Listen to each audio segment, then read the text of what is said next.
Good morning, friends. It's so exciting when you find a new author that you like and you realize that they've written more than one series of books. This author, Cynthia Rylant, writes the Henry and Mudge books. She also writes the Cobble Street Cousins books. And I just discovered Mr. Putter and Tabby. This is the first one. Let's read this book today. Mr. Putter and Tabby Pour the Tea. Illustrated by Arthur Howard.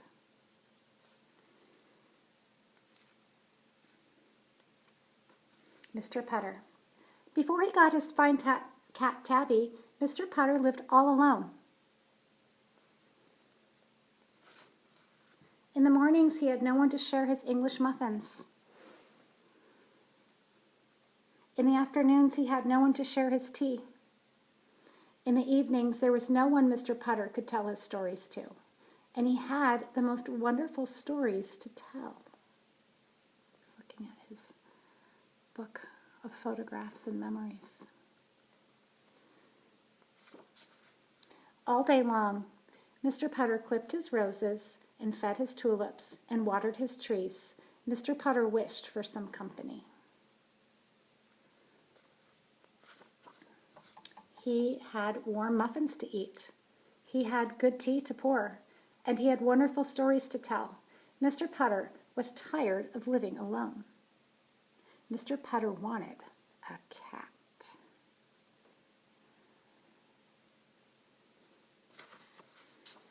Chapter 2, Tabby. Mr. Putter went to the pet store. "Do you have cats?" he asked the pet store lady. "We have 14, she said. Mr. Putter was delighted, but when he looked into the cage, he was not. Why? Interesting. "Those are kittens," he said. "I was hoping for a cat." "No one wants cats, sir," the pet store lady said. "They're not cute. They're not peppy. Look at these peppy kittens. They are climbing all over everything." Mr. Putter himself had not been cute and peppy for a very long time. He said, "I want a cat." "Then go to the shelter, sir," said the pet store lady. "You are sure to find a cat."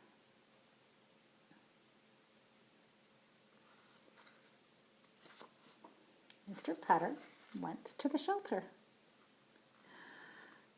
"Have you any cats?" he asked the shelter man. "We have a fat gray one, a thin black one, and an old yellow one," said the man. "Did you say old?" asked Mr. Putter. Which one's which? Can you see? The shelter man brought Mr. Putter the old yellow cat. Its bones creaked, its fur was thinning, and it seemed a little deaf. Mr. Putter creaked, his hair was thinning, and he was a little deaf too.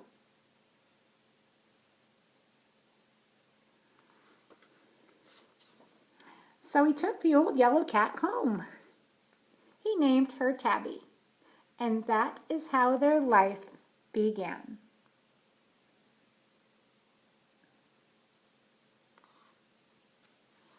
She's so cute. Look at her sitting there. Chapter 3, Mr. Putter and Tabby. Tabby loved Mr. Putter's tulips. She was old, and beautiful things meant more to her. She would rub past all the yellow tulips. Then she would roll past all the red tulips.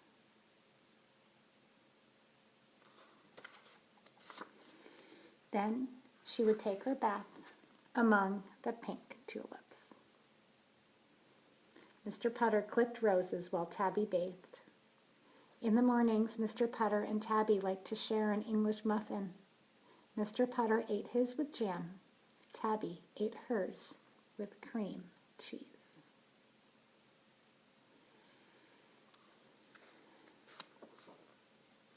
In the afternoons, Mr. Putter and Tabby liked to share tea. Mr. Putter took his with sugar. Tabby took hers with cream. And in the evenings, they sat by the window, and Mr. Putter told stories. He told the most wonderful stories. Each story made Tabby purr.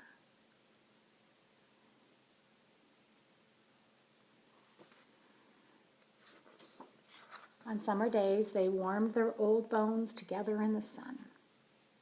On fall days, they took long walks through the trees. And on winter days, they turned the opera up very loud.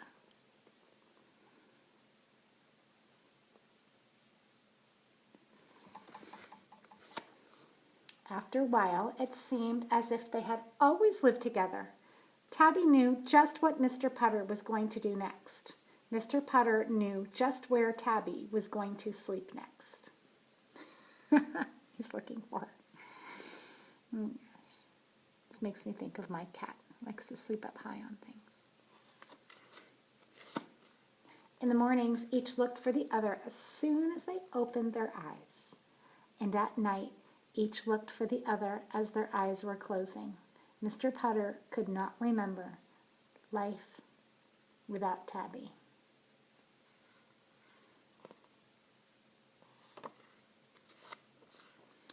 Tabby could not remember life without Mr. Putter. They lived among their tulips and trees.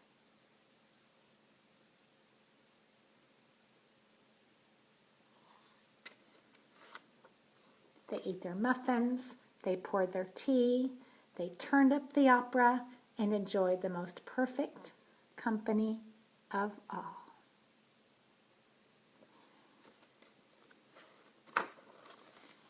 Each other.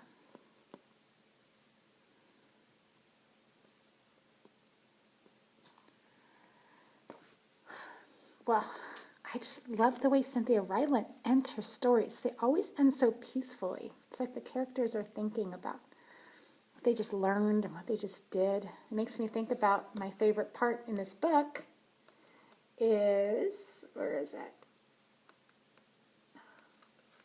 Well, there's lots of favorite parts. It's hard to pick. I like the part when he's looking for Tabby, because that makes me think about my own cat. You know, like cats like to go up on high places. I never quite know where I'm going to find my cat, but I know there's a few places he likes to go. Now, just like Henry and Mudge, and just like the Cobble Street cousins, there is more than one Mr. Tabby and Putter book. Mr. Putter and Tabby book, sorry. And this is the first one. Tomorrow I'm going to read you another one. It's actually a super funny book. I hope you come back to watch the next book in this series of Mr. Putter and Tabby. Goodbye.